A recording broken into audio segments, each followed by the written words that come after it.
सुप्रभात विद्यार्थियों आप सबका स्वागत है आपके अपने YouTube channel Hindi classes NCERT and RBSE for मेधावी कौशिक।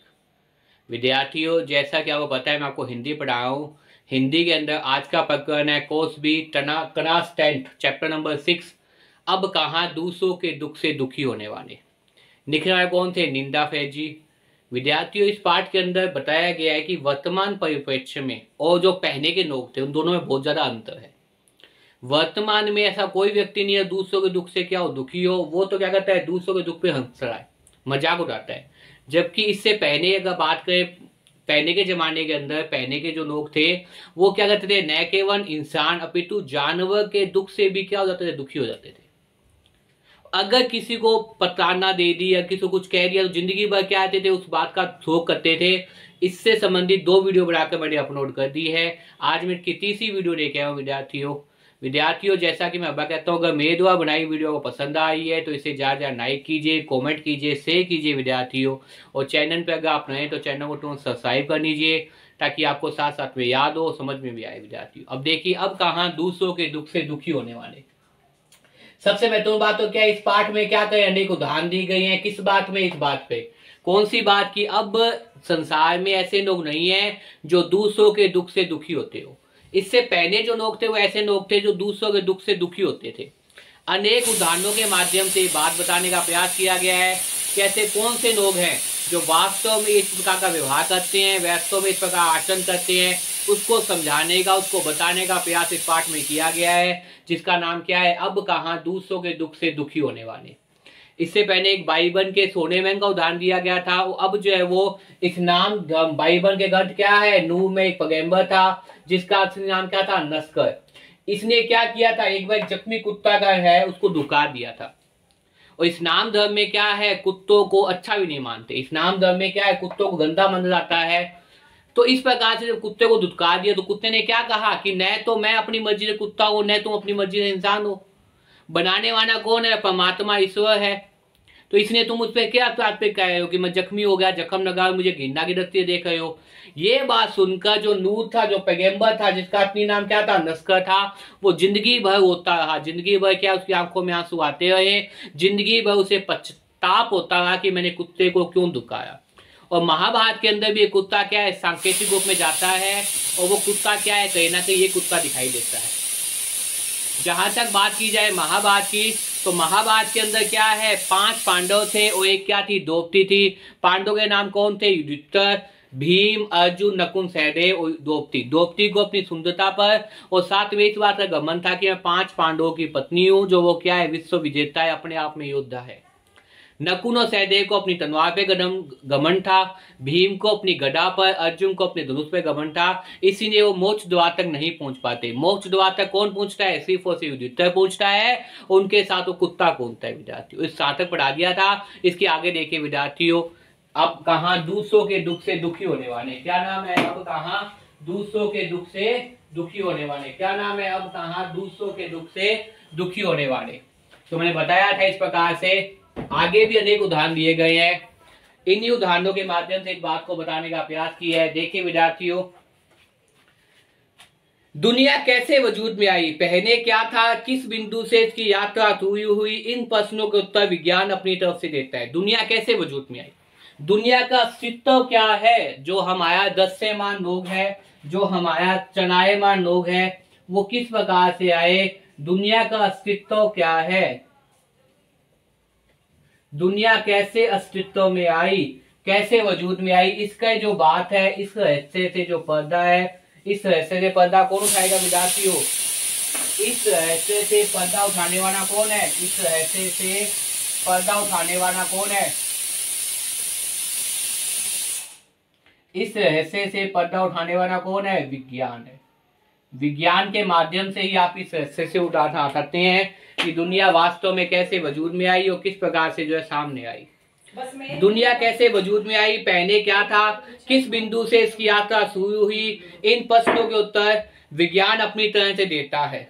धार्मिक ग्रंथ अपनी अपनी तरह से, संसार की रचना भले ही कैसे हुई हो, लेकिन धरती किसी एक ही नहीं है। धार्मिक ग्रंथ हो, अपनी अपनी धार्मिक ग्रंथ अपनी अपनी तरह से इस प्रकार की व्याख्या करते हैं, इस प्रश्नों का उत्तर देते हैं कि दुनिया कैसे वजूद में आई, पहले क्या था, पहले क्या थी, किस बिंदु से इसकी यात्रा शुरू हुई। इन प्रश्नों के उत्तर विज्ञान क्या है अपनी तरह से देता है, अपनी प्रकार से देता है। धार्मिक ग्रंथ अपनी अपनी तरह से, जो धार्मिक ग्रंथ है, जो धर्म से संबंधित किताबें होती है, उन्हें बोलते हैं विद्यार्थियों धार्मिक ग्रंथ। धार्मिक ग्रंथ अपनी अपनी तरह से संसार की रचना बने ही वैसे कैसे हुई हो, लेकिन धरती किसी एक की नहीं है। संसार की रचना से कैसे ही हुई हो, लेकिन धरती क्या है, किसी एक की नहीं है। कौन इस प्रकार के उत्तर बताएगा? उत्तर बताएगा आपके सामने धार्मिक ग्रंथ।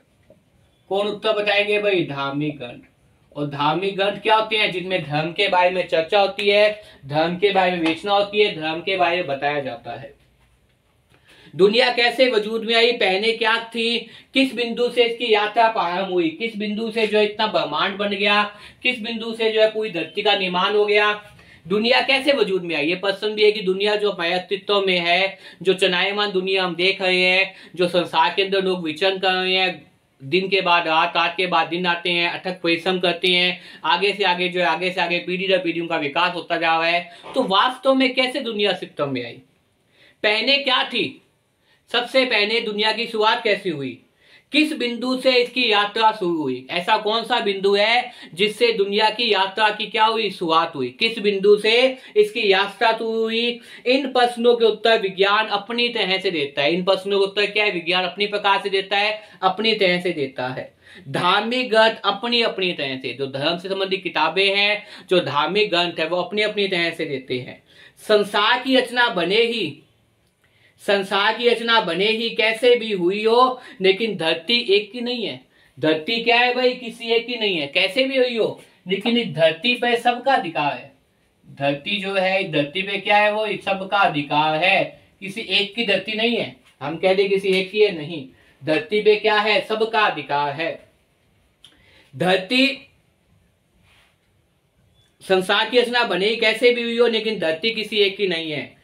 पंछी, पक्षी, मानव, पशु, नदी, पर्वत, समुद्र आदि की इसमें बराबर हिस्सेदारी है। किन किन की धरती में है, देखिए, एक तो जो है वो पक्षी की है, मानव की है, जानवर की है, प्रनाभ की है,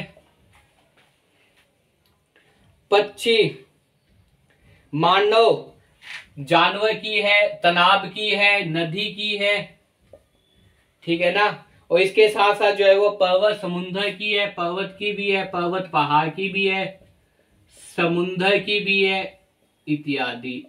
इन सब के क्या है, इन सब का क्या है, योगदान है किसमें भाई, धरती के निर्माण में, धरती के विकास में, धरती पर। इसलिए हमें कहें कि धरती किसी एक की है तो वो ग्रंथ है विद्यार्थियों। धरती के निर्माण के अंदर देखिए, धरती किसी एक की नहीं है, धरती किसी एक की नहीं है। पक्षी, मानव, पशु, नदी, पर्वत, समुद्र आदि की इसमें बराबर की हिस्सेदारी है, बराबर में भागीदारी है, बराबर में हिस्सेदारी है। यह और बात है कि हिस्सेदारी में मानव जाति ने अपनी बुद्धि से बड़ी बड़ी दीवारें खड़ी कर दी है। ये अलग बात है कि मानव जाति ने क्या अपनी बुद्धि से इसमें क्या की है, बड़ी बड़ी दीवारें खड़ी कर दी है। किसने कर दी है भाई, मानव जाति ने। जो मानव है, जिसे क्या माना जाता है, सबसे श्रेष्ठ तो सबसे बुद्धिमान व्यक्ति माना जाता है। किसे माना जाता है, मानव को। किसे माना जाता है भाई, मानव को, मनुष्य को। तो जो मानव जाति है, तो मानव जाति ने क्या किया है, इस मानव जाति ने भिन्न भिन्न दीवारें खड़ी कर दी। ये अलग बात है कि हिस्सेदारी में मानव जाति ने अपनी बुद्धि से बड़ी बड़ी दीवारें खड़ी कर दी। पहले पूरा संसार एक परिवार के समान था। पहले क्या था, मैंने बताया था, पहले क्या था, पहले के जमाने के अंदर पहले जो संपूर्ण संसार है वो क्या था भाई, एक परिवार के समान था। जो संपूर्ण संसार है, जो अपने संसार में जितने भी लोग, जितने भी चीजें देख रहे हैं, चाहे पहाड़ हो, चाहे पर्वत हो, चाहे नदी हो, चाहे तालाब हो, चाहे सरोवर हो, जितने भी है वो क्या था भाई, एक परिवार था। ये बात बहुत इंपॉर्टेंट बात है कि पहले जो संपूर्ण संसार था वो किसके समान था भाई बताइए। पहले जो संपूर्ण संसार था वो एक परिवार के समान था। पहले जो संपूर्ण संसार था वो क्या था भाई, एक परिवार के समान था। पहले जो सारा संसार था वो क्या था, एक परिवार के समान था। पहले सारा संसार एक परिवार के समान था, अब टुकड़ों में बंटकर एक दूसरे से दूर हो चुका है। अब टुकड़ों में विभक्त होकर, अब विभक्त होकर बंटकर वो एक दूसरे से क्या हो गया भाई, दूर हो चुका है। पहले बड़े बड़े दनानों आंगनों में सब मिलजुल कर रहते थे, अब छोटे छोटे डिब्बे जैसे घरों में जीवन समेटने लग गया है। पहले खूब बड़े मकान होते थे, सभी लोग संयुक्त विवाह होते थे। पहले क्या होते थे, संयुक्त विवाह होते थे। अब क्या है, एकन विवाह है। पहले क्या होता था, पहले एक संयुक्त विवाह होता था। तो संयुक्त विवाह के मतलब है परिवार के अंदर दादा दादी जी, ताऊ जी, ताई जी, चाचा चाची जी और भी बहुत रिश्तेदार वगैरह काफी संयुक्त विवाह होते थे। अब क्या है भाई, एकन विवाह। जब संयुक्त विवाह होते थे तो निस्संदेह जगह ज्यादा होती थी, खुला आंगन वगैरह होता था। गांव के अंदर अभी भी कहीं आपको देखने को मिल जाएगा। खूब अच्छी प्रॉपर्टी, बच्चे आपस में खेलते थे। 5-6 भाई हैं, 5 भाई, 2-3 बुआ वगैरह है, बाकी पास में भाई वगैरह हैं। दादाजी के भाई खास रहते हैं, ताऊ जी, चाचा जी, इस प्रकार से आगे उनके बच्चे, फिर चाचा जी के बच्चे, फिर छोटे भाई के बच्चे, इस प्रकार के आगे सब मिलजुल कर क्या है, एक संयुक्त विवाह का निर्माण कर देते थे। जब संयुक्त विवाह होता था तो जगह भी ज्यादा चाहिए होती थी, एक साथ लोग रहते थे। अब क्या आ गया अभी, अब एकन विवाह हो गया है। जब अब पति पत्नी और 1-2 बच्चे, ये जो एकन विवाह है इसमें क्या है, मकान छोटे हो गए हैं। मकान क्या हो गए भाई, छोटे हो गए हैं। और यहाँ क्या थे, मकान बहुत बड़े थे, आंगन वगैरह होते थे, बड़े मकान थे। कहाँ, संयुक्त विवाह के अंदर। और एकन विवाह के अंदर क्या हो गए, मकान छोटे हो गए, डिब्बे बंद हो गए। ये बनाने का प्रयास किया है, क्या हो गया, डिब्बे बंद हो गए। पहले संपूर्ण संसार एक परिवार के समान था, अब टुकड़ों में बंटकर एक दूसरे से दूर हो चुका है। पहले बड़े बड़े दाननों आंगनों में सब मिलजुल कहते थे, अब छोटे छोटे डिब्बे जैसे घरों में जीवन सिमटने लग गया। जीवन क्या है, सिमट कर रह गया है। बढ़ती हुई आबादियों ने समुद्र को पीछे सरकाना शुरू कर दिया है, पेड़ों को रास्तों से हटाना शुरू कर दिया है। बढ़ती हुई आबादियों ने समुद्र को पीछे सरकाना शुरू कर दिया है, मतलब समुद्र का विस्तार भी कम कर दिया है। वहां भी जनसंख्या पहुंच गई है, वहां भी मकान पहुंच गए हैं। और पेड़ों को रास्ते से हटाना शुरू कर दिया, और पेड़ों को क्या है, रास्ते से हटाना शुरू कर दिया। फैलते हुए प्रदूषण ने पंछियों को, जो पक्षी थे उनको बस्तियों से भगाना शुरू कर दिया। अब देखिए आसमान के अंदर इतने पक्षी वगैरह की आवाज नहीं आती। पहले जो सुबह उठते ही चहचहाने लग जाते थे पक्षी, आवाज आती थी कानों के अंदर। अब इतने नहीं है, क्योंकि जनसंख्या बढ़ रही है, वन्य जीव अभयारण्य, बाग बगीचे, पेड़ पौधे कम हुए हैं, तो इसलिए इन पर भी क्या पड़ रहा है, प्रतिकूल असर पड़ रहा है। बारूद की विशाल नीलाओं ने वातावरण को सताना शुरू कर दिया है। अब गर्मी में ज्यादा गर्मी, बेवक्त की बसातें, जनजने, सनाब, तूफान, नित्य नए योग मानव प्रकृति के इसी असंतुलन के परिणाम है। अब गर्मी में ज्यादा गर्मी, बेवक्त की बसातें, जनजने, सनाब, तूफान और नित्य नए योग मानव प्रकृति के इसी असंतुलन का परिणाम है। पहले जो थी मानव और प्रकृति क्या थी भाई, संतुलित थी। तो समय से सारी चीजें होती थी। पहले मानव भी, और मानव के साथ साथ प्रकृति क्या थी भाई, संतुलित थी। अब ये जो मानव प्रकृति में क्या आ गया है, असंतुलन आ गया है। इसीलिए संसार क्या है, इस प्रकार की अनगणित विषमताओं में, जैसे भूकंप है, भूखमरी है, ज्वालामुखी फटना है, इस प्रकार के ओजोन है, गर्मी का बढ़ना है, तरह तरह की जो बीमारी है वो इस तरह से लग गई है। क्योंकि वर्तमान में क्या है, मानव प्रकृति में क्या आ गया भाई, असंतुलन आ गया है। अब गर्मी, ज्यादा से ज्यादा गर्मी पड़ती है, गर्मी में भी ज्यादा गर्मी, बेवक्त की बरसात। बेवक्त की बरसात का मतलब यह है कि पहले जमाने के अंदर सब चीजें दायित्व थी। इस समय बरसात होगी, इस समय बरसात होगी, इसी समय बरसात होगी, तो इसी तरह बरसात होगी। अब क्या है, बेवक्त की बरसातें, जनजने, सनाब, तूफान, नित्य नए योग, नए नए योग आ रहे हैं। जैसे कोविड आ गया था, आपको पता है, कोविड-19, ये भी प्रकृति के असंतुलन का। डेंगू, और उससे पहले जो है वो चिकनगुनिया, पता नहीं कितनी कितनी बीमारियां हो गई थी संसार के अंदर, ये सब प्रकृति के असंतुलन के कारण हो गए। मानव प्रकृति इसी असंतुलन के परिणाम के कारण है। नेचर, नेचर का मतलब प्रकृति की सहन शक्ति की एक सीमा होती है।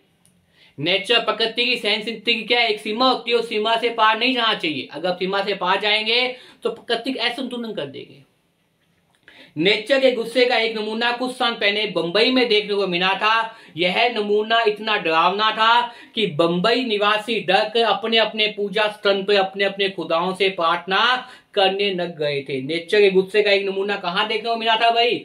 मुंबई के अंदर। इतना भयंकर वो गुस्सा था, प्रकृति का तांडव कह सकते हैं कि मुंबई के जितने भी लोग थे वो क्या हुआ भी अपने अपने धर्म के अनुसार क्या कर रहे थे? ईश्वर की प्रार्थना करने लग गए थे। उन्हें वास्तव में ईश्वर की सत्ता का एहसास हो गया था। कोरोना में भी ऐसे हुआ है विद्यार्थियों, कोविड-19 में भी ऐसे हुआ है। हम सब मान चुके हैं कि वास्तव में क्या एक परम सत्ता है। हम सब घोड़े बंद हो गए थे और जानवर क्या है खुले विचरण कर रहे थे।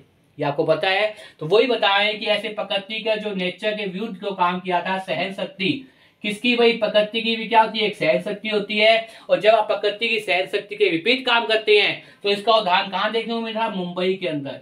इतना भयंकर विनाश विना थी कि मुंबई के लोग क्या हो गए? व्याकुल हो गए, विचलित हो गए। वो अपने अपने ईश्वर के अधीन जाकर बैठ गए, प्रार्थना करने लग गए।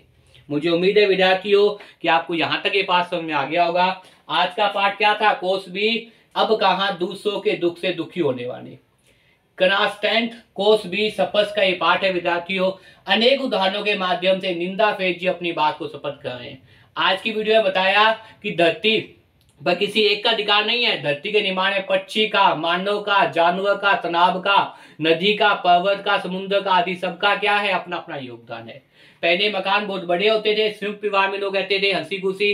अब मकान क्या छोटे हो गए, एकन विवाह हो गया है। जब एकन विवाह हो गया तो प्रकृति में क्या हो गया? असंतुलन हो गया। प्रकृति में जब असंतुलन होता है, हम अगर नेचर के व्यू जाएंगे, नेचर की सहन शक्ति ताकत होती है तो प्रकृति क्या है? विनाश करती है। भूकंप, ज्वालामुखी, भूखमरी, गर्मी में गर्मी ज्यादा पड़ना, ठंड में ठंड ज्यादा पड़ना, बेमौसम की बरसातें होना, ये सब क्या है? प्रकृति के दुष्परिणाम है।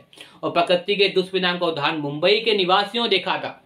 और जब उन्होंने प्रकृति के दुष्परिणाम का प्रभाव देखा तो अपने अपने काम छोड़ के कहां लग गए भाई? ईश्वर की शरण में, ईश्वर की इबादत करने लग गए। मुझे उम्मीद है विद्यार्थियों यहाँ तक ये पाठ समझ में आ गया होगा। विद्यार्थियों अगर मेरे द्वारा बनाई वीडियो पसंद आई है तो इसे ज्यादा लाइक कीजिए, कमेंट कीजिए, शेयर कीजिए विद्यार्थियों, ताकि प्रत्येक विद्यार्थी तक ये वीडियो पहुंच पाए। खूब मन लगाकर पढ़िए विद्यार्थियों। धन्यवाद।